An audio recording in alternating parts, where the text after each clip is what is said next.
Good morning.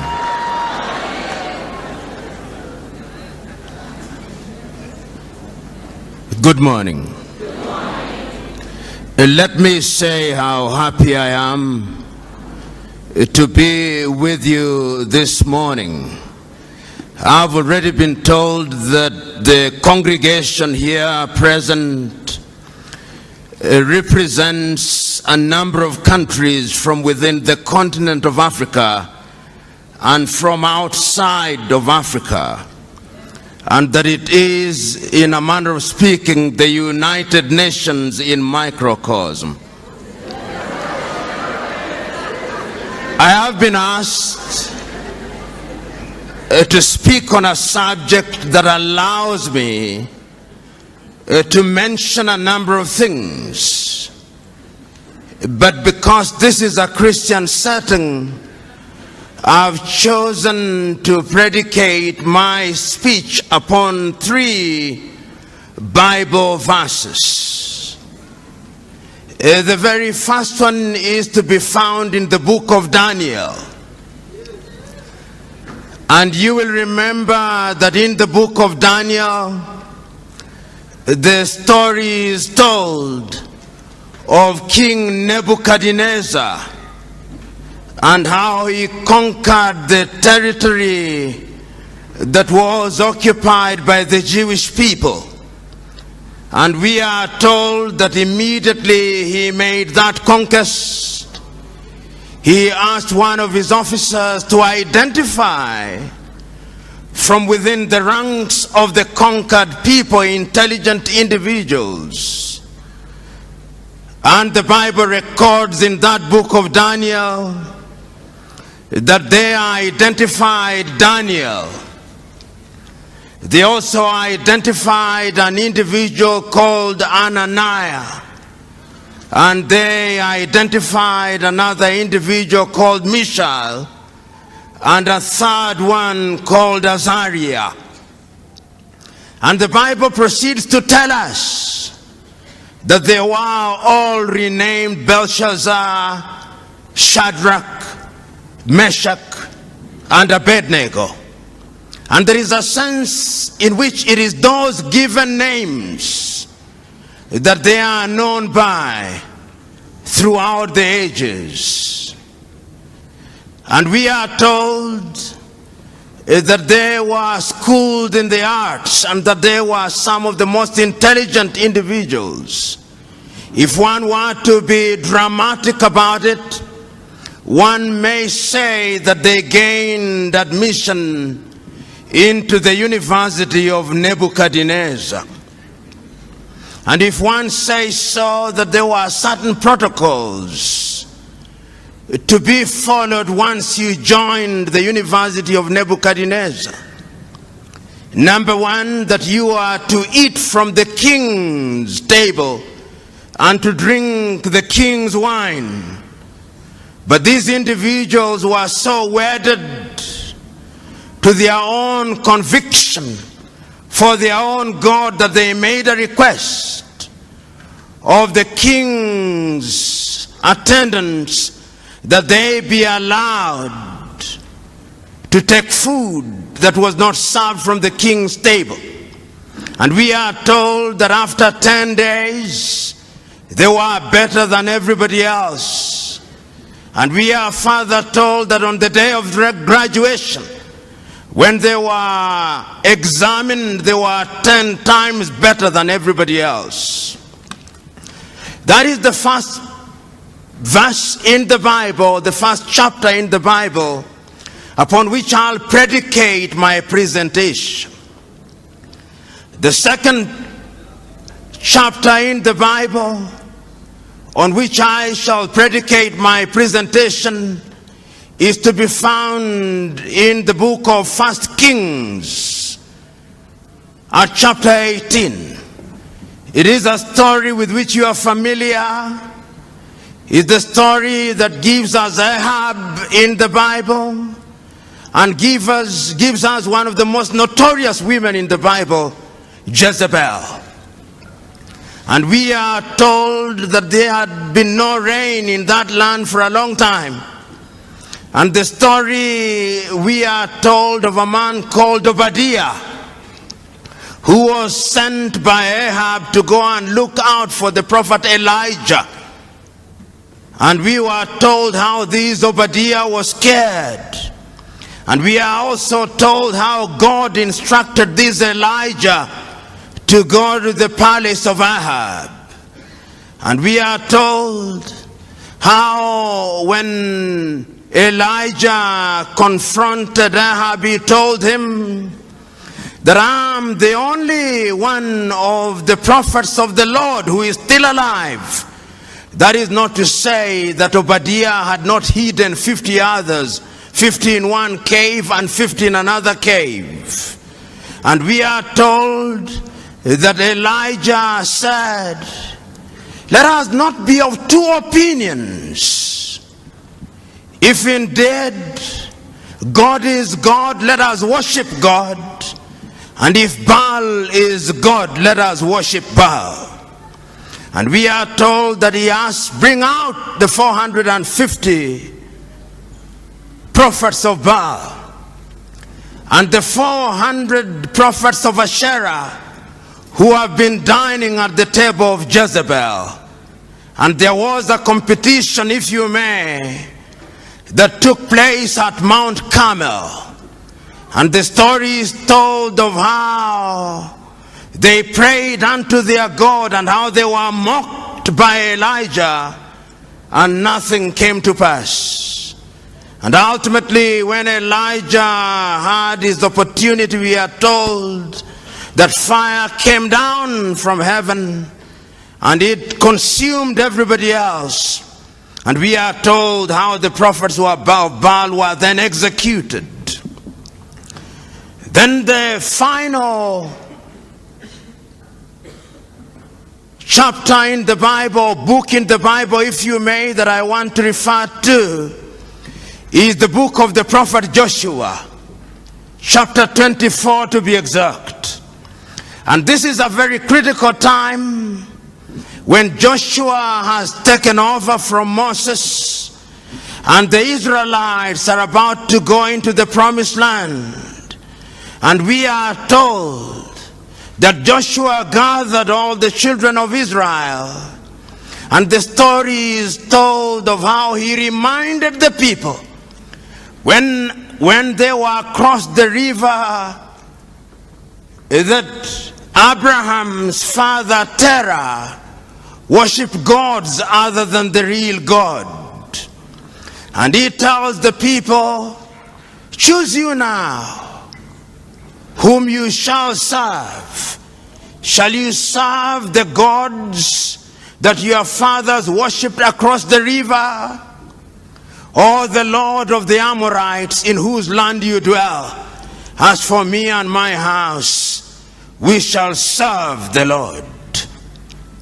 I've chosen to predicate my conversation with you this morning 3 chapters in the Bible, because even if you chose not to be a Christian, they are relevant, particularly to young people and particularly to young Africans. And I'm acutely aware that there are other people who are not Africans, and that is also acutely relevant to you, because I've been asked to talk about the time is now. And let me speak to my African brethren first. Just this morning when I woke up, I was listening to somebody who is going to be the presidential candidate in Sierra Leone, the former Director General of UNIDO. And he was wondering to himself, why is it that Africa continues to punch below her weight, economically, politically, and otherwise? We are a continent of 1 billion people, but we cannot feed ourselves. We are a continent of young people, but there is a sense in which we have no faith in ourselves. We are a continent with resources like no other continent on earth. Yet there is a sense in which we are still in the ghettos of human civilization. We are a continent which, in the words of Afro-pessimists, is a scar on the conscience of humanity. Which begs the question, what is it that we are not doing right? This particular individual said, and this is what he said, that Africa still suffers from the Garden of Eden syndrome. And the Garden of Eden syndrome is that God has placed you into the Garden of Eden and you partake of the fruits without any labor. We have forgotten that after the fall of man, there was a divine instruction: go out and subdue the world, because from the sweat of thy brow thou shalt eat. There is a sense in which the 3 books in the Bible that I talk about speak to my agenda. They speak to the entire question of choice. And let me tell you one thing. The African continent has been traumatized and remains traumatized to date. Africans were enslaved. Africans were colonized. Africans claim that we gained our independence, but the neo-colonial project is alive and well. Speak to Ngugi wa Thiong'o, he'll tell you that our minds are still colonized. And that is why he talks about decolonizing the mind. Because throughout the ages, the battle has always been the battle of the minds. That is why it is won and lost. And one of the things that I've discovered over the ages is that those who want to control you, the first thing that they do is to change your name. Even God changes his name when he wants to deal with you. When you are Abraham, he makes you Abraham. When you are Sarai, he makes you Sarah. And the very first thing that the colonialists did was to change our names, to convince us that a Christian name could only be Andrew and Mary and Jane and all these other names, that Kamau cannot be a Christian name, that Njoroge cannot be a Christian name, and we believed it. And I'm submitting to us that there is a sense in which our minds are not free. I'm submitting to us that even your generation is not free. I'm submitting to us that in that book of Daniel, even though their names were changed to Shadrach, Meshach, and Abednego, and Belshazzar, there is something that they did not allow to change in them. They refused to eat meat or anything that was sacrificed to the idols. And you remember that day when Nebuchadnezzar put forth an image which was 6 cubits high and 6 cubits wide. And they reported to Nebuchadnezzar that this young man had refused to worship this idol. The young man said, we shall not worship it because the Lord that we serve is going to save it. But even if he does not, we shall not bow down. And the story is then told that when they were thrown into the fire, those who threw them into the fire were consumed by the fire. But within a few minutes, Nebuchadnezzar himself said, but we threw in 3 of them, but there appears to be a 4th man who is like the son of the gods. I'm submitting to us that at all critical times in history, we have to make painful choices. I'm speaking to you Africans who are Christian, who are present here. What choices have you made? Have you made choices to run away to the United States to get the green card? Is that your choice? Have you made a choice to run away to Europe to flip hamburger? Have you made a choice to run away, to go to Europe and to be humiliated at the embassies of the United States of America, Australia, and the United Kingdom? I'm submitting to us that we must change, because the divine instruction is that each one of us must make do with what we have.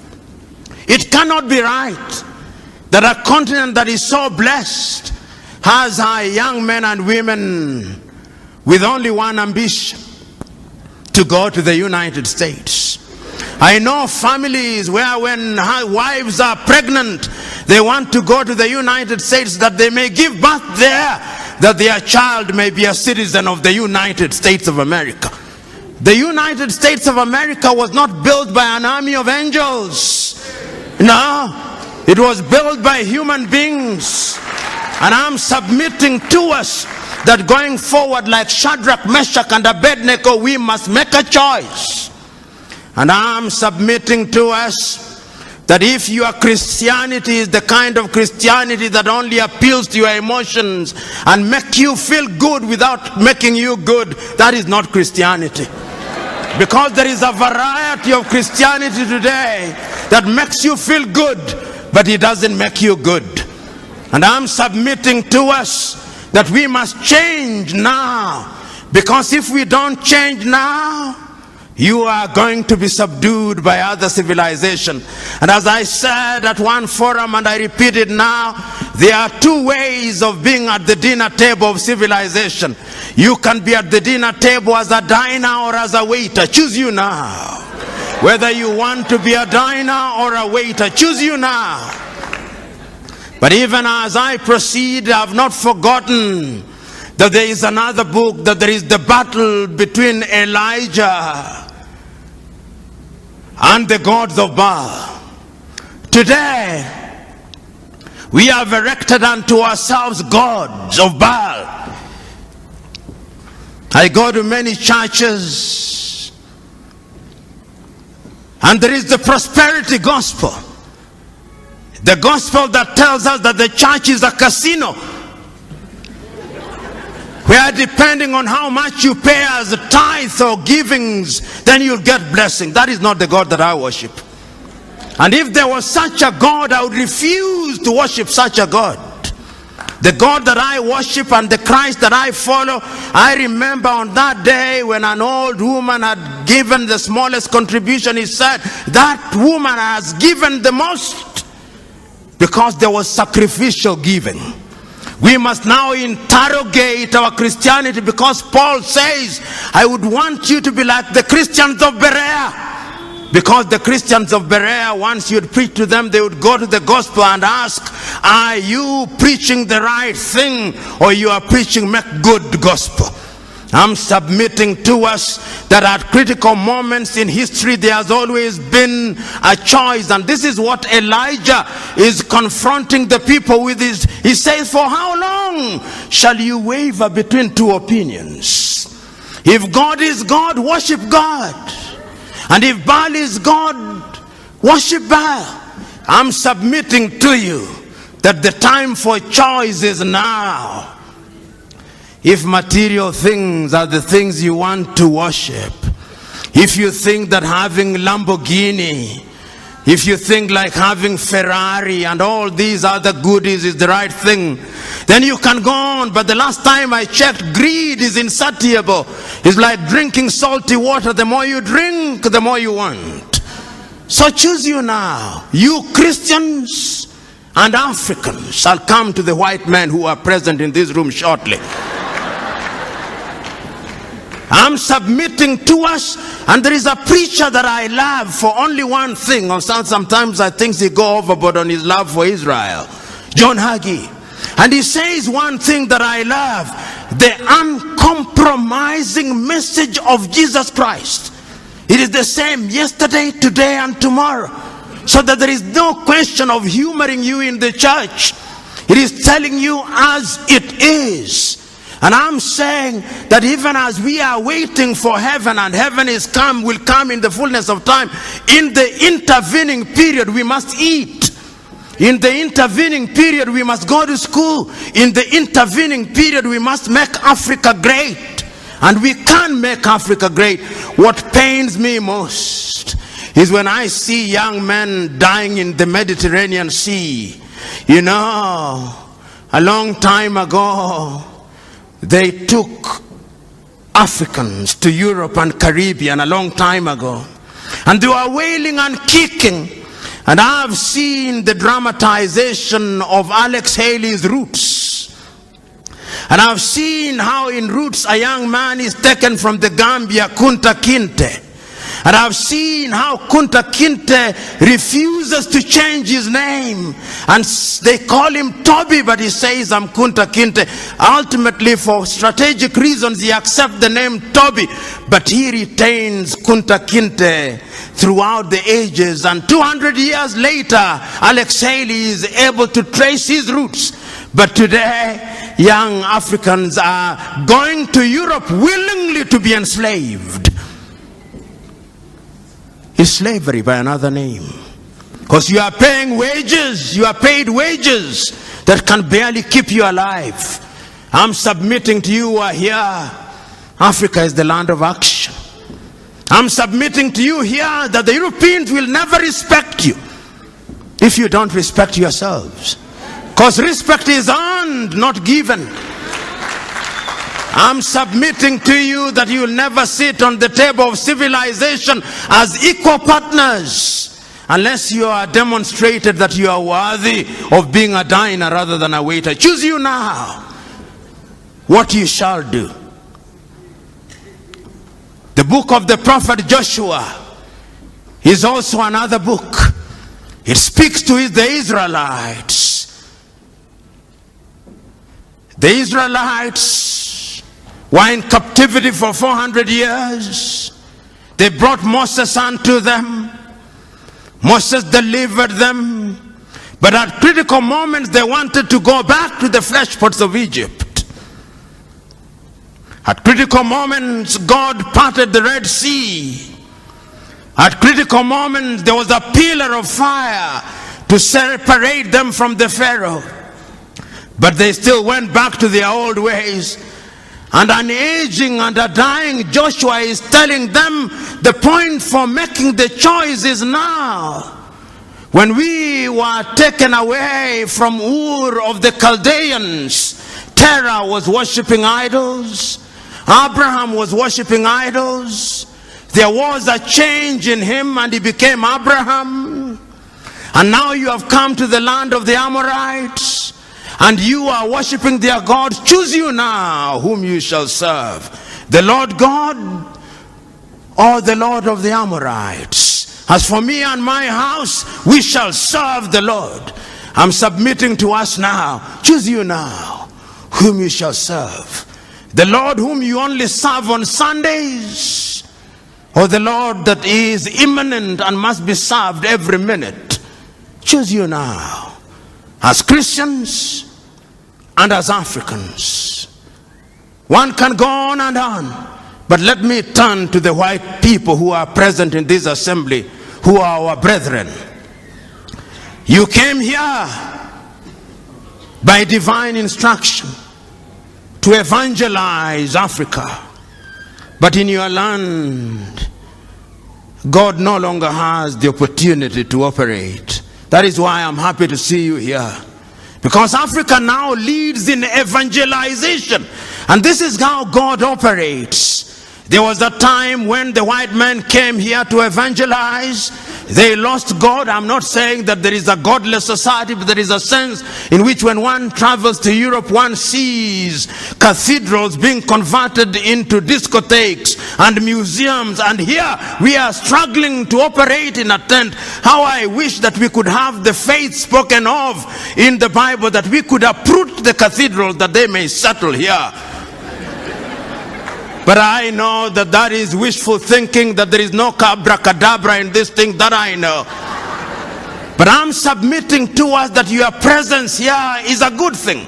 Is a demonstration that we are children of God, children of a God of diversity. You know, And this is very ecumenical. Some of you will be offended, but I do not care whether you are offended or not. The great Mahatma Gandhi, whom I respect, was not a Christian, but at a critical moment one day he said that he remembers one day in his homeland in Gujarat, when the person who was presiding over the service read from the Hindu Gita through to the Jewish Torah, through to the Muslim Quran and to the Christian Bible, reading from one book to the other as if it did not matter which book was being read as long as God was being worshipped. And there is a sense in which I found power in that. You do not know the whole truth. None of us. We do not know how God operates. And that is why Christ tells us, judge not lest you be judged. There is a puritanical streak that sometimes we Christians, particularly those who are born again, have. We are quick to judge contrary to the divine instruction. Let us be slow to judge. Who knows how God operates? Who knows how he does his things? Because all of you, including myself, we are so sinful that if it was by works alone, none of you are heaven bound. None of you.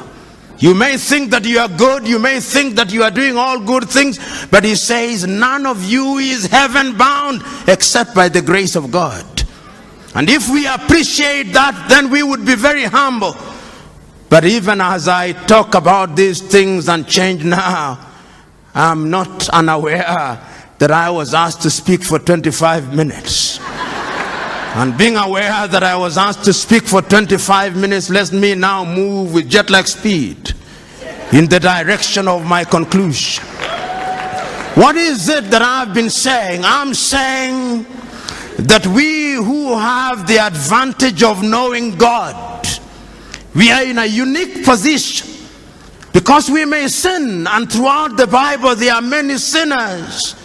I used to wonder why God said that David was a man after his heart.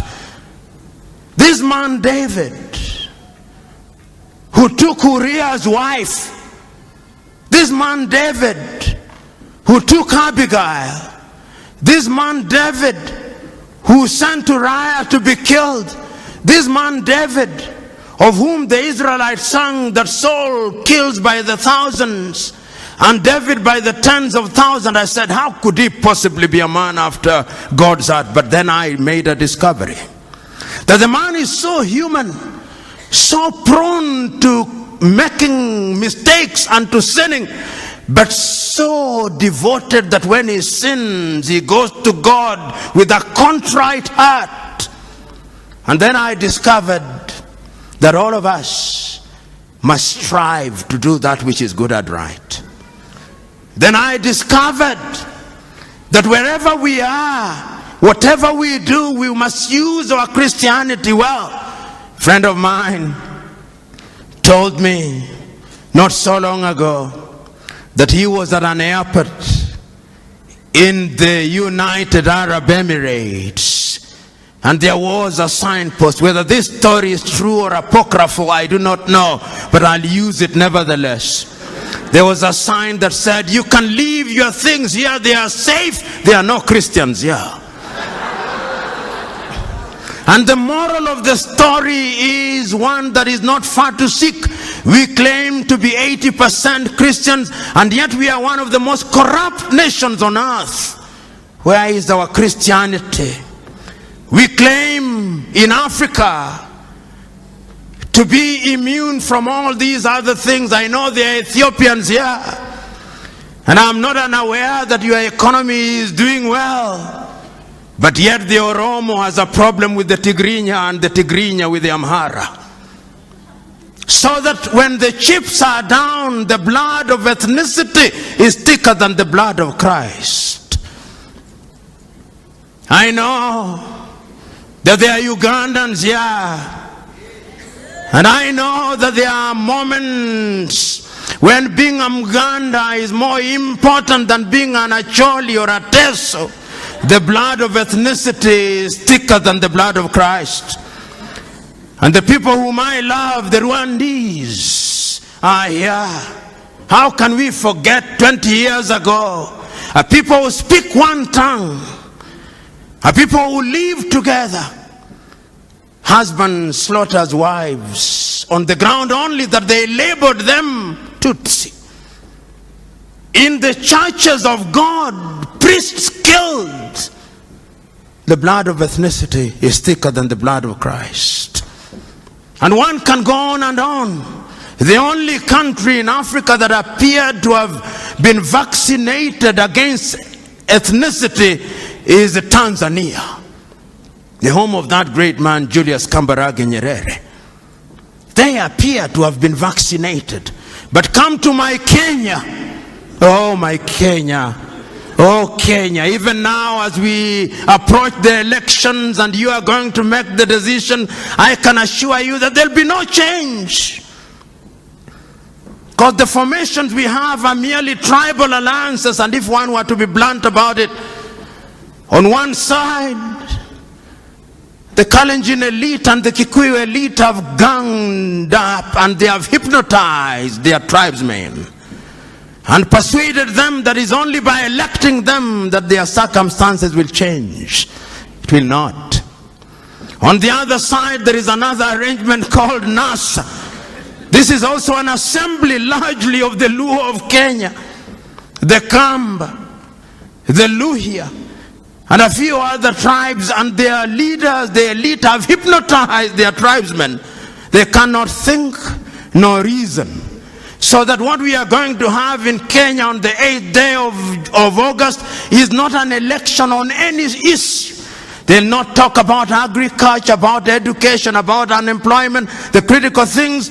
It is going to be an ethnic census to determine which formation brings together the largest number of tribes. So those of you who think there will be dramatic change, you'll be disappointed. As I said elsewhere in Kiswahili, nyani ni wale, misitu ndio imebadilika. I'm saying that the monkeys are the same, the forests have changed.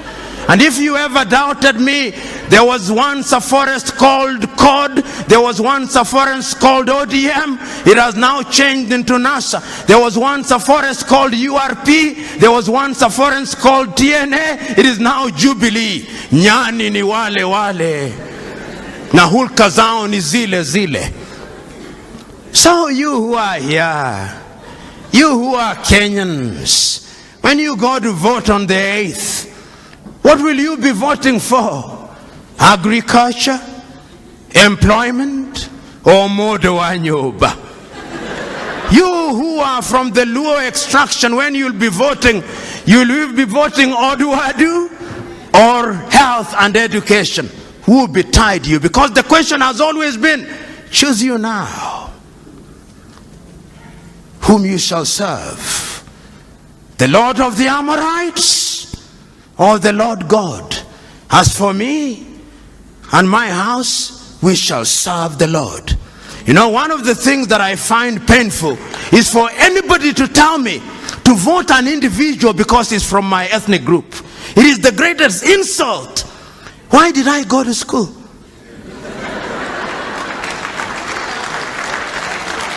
You tell me what you are going to do about education. I'm about to conclude, timekeeper. The British had an election, have an election today. If you came to Kenya and listened to what, you would think that there is an animal called election, which has never been seen by any human being since creation. And that God has instructed that Kenya be the experimental ground. You listen to what is happening, yet elections are known. Is a competition of ideas. Within a few hours, tomorrow, the day after, we'll know who is the Prime Minister of the United Kingdom, and they'll be counting 50 million votes. In Kenya, we'll be counting no more than 10 million votes, and Africans can't count.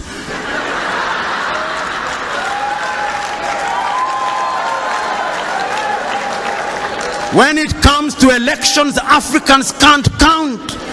And Africans never lose elections. Africans are rigged. How can you run a continent like that? Yet we claim to be Christians. If you go to the Germans, they'll have an election. And within a few hours, they'll have results, because it is a competition of ideas. You know, when you look at Europe, the reason why Europe is ahead of us. How many of you, and this is what I must conclude with. In the book of Matthew, the story is told of a businessman, I'll paraphrase it, who goes out on a long journey and entrusts his workers, one with 1 talent, the other one with 2 talents, and the other one with 5 talents. And the Bible record says he goes away for a long time. And when he comes back, he goes to the one who was given 2, and he says, Lord, you gave me 2, I've worked on it, and is now 4. And the master says, good work. And he goes to the one with 5 and says, Lord, you gave me 5, and I've worked on it, is now 10. Says, good work. And to the one with 1 talent, he says, I know you. You are a hard-hearted person who likes to reap where you have not sown. And therefore I kept it, here it is. And the master says, why shouldn't you then have given it to those who are in the business of giving interest? And the Bible records, and to those who do not have, even the little that they shall have shall be taken away, and it shall be given to those who have. We have, but we don't utilize. That is why God has now brought the Chinese to take it away from us. That is why God has brought all these people to take it away, because we do not know what it is. I can go on and on, but what is the wisdom of going on and on? When it is so clear that we must make a choice. So I'm submitting to us in conclusion that this is the choice. The choice that we are confronted with is the choice that Shadrach, Meshach, and Abednego were confronted with. To choose to worship the god idols erected by Nebuchadnezzar, or to remain faithful to their agenda. The choice that you are confronted with is the choice that Elijah presented to the prophets of Baal. Choose you now. Do not waver between 2 opinions. If the Lord is God, serve the Lord. If Baal is God, serve Baal. And the latter day Baals come in the form of cars, houses, and other earthly things. The other choice is the same one that Joshua gave to the Israelites. Choose you now whom you shall serve, the Lord whom your fathers worshipped across the river, or the Lord or the God of the Amorites in whose land you serve. As for me and my house, we shall serve the Lord. I'm submitting to us that you young Africans must change Africa. You young Africans must do something for Africa. And you are not going to do it by tweeting, no. You are not going to do it through Instagram, no. You are not going to do it through Facebook, no. You are not going to do it through social media, no. The last time I checked is that you must roll up your sleeves. You must roll up your sleeves and go into the arena of action. Suffer, sweat, plant the tree in the knowledge that those who plant the tree may never enjoy its shadow, but the joy is that the planter of the tree has planted the tree. Another generation will water the tree, another generation will prune the tree, another generation will enjoy her shade. God bless you.